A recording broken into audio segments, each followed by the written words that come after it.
চলমান সংঘাত নিরসনে আজ ওমানে আলোচনায় বসছে যুক্তরাষ্ট্র ও ইরানের প্রতিনিধি দল।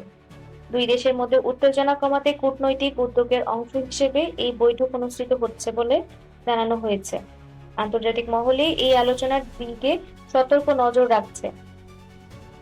গাজার রাফা ক্রসিং আংশিকভাবে খুলে দেওয়া হলেও স্বস্তি ফেরেনি। ইসরায়েলি হামলায় এক ফিলিস্তিনি নিহত হয়েছে বলে জানা গেছে।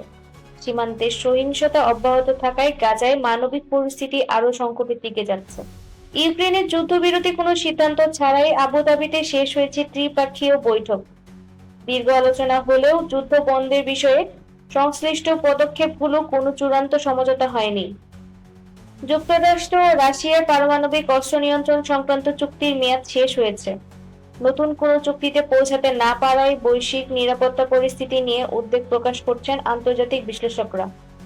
জেফ্রি এপস্টাইনের সঙ্গে ইসরায়েলি গোয়েন্দা সংস্থা মোসাদের সম্ভাব্য সংশ্লিষ্টতার ইঙ্গিত মিলছে। সাম্প্রতিক প্রকাশিত তথ্য নদীতে এই বিতর্কিত সম্পর্ক ঘিরে নতুন করে প্রশ্ন উঠছে।